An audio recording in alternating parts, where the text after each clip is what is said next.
हकीम साहब के मतब में एक 12-13 साल लड़का आया, हद से ज़्यादा कमज़ोर, सूखे सूखे हाथ पांव, पेट कदरे बाहर निकला हुआ, मोटी मोटी आंखें। उसकी माँ ने बताया कि बच्चे के पेट में कीड़े हैं।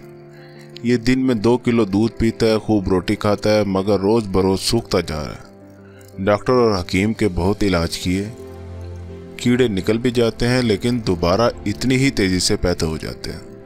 हकीम साहब ने उसकी नब्ज़ देखकर कहा, दवा तो मैं तुम्हारी तसल्ली के लिए दे रहा हूँ, अहम बात यह है कि आजकल आड़ू का मौसम है, इसे ये फल खूब खिलाओ। वो एक वक्त में 1 पाव से लेकर आधा किलो तक आड़ू खा सकता है। 2 हफ्ते बाद मेरे पास आना, बस इतनी एहतियात कर लेना कि आड़ू खिलाने से पहले खुद काट कर देख लेना, बाज़ दफ़ा इनमें बारीक से कीड़े होते हैं जिनसे फ़ायदे के बजाय नुकसान होता है। बच्चे की माँ दवा की चंद बड़ी पुड़ियाँ लेकर चली।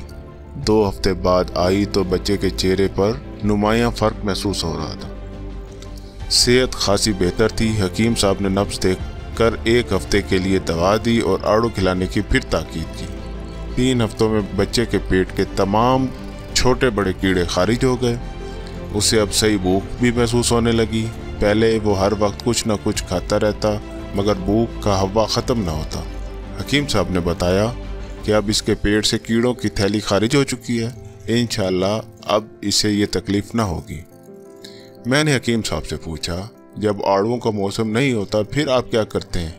कहने लगे, आड़ू में कुदरत ने अजीब व गरीब ख्वाहिश रखे हैं। जब इसका मौसम नहीं होता तो मैं आड़ू के चटांग भरे हरे पत्ते काली मिर्चों में पिसवा कर इनका शरबत पिलवाता हूँ। जब हरे पत्ते नहीं मिलते तो खुश पत्तों से काम लेता हूँ, इनसे कीड़े निकल जाते हैं और आइंदा पैदा नहीं होते। आड़ू मौसम गर्मा का ख़ास फल है। चिपटे कच्चे आड़ू से लेकर गोल सुर्ख पके आड़ू तक इस मौसम में दस्तयाब होते हैं।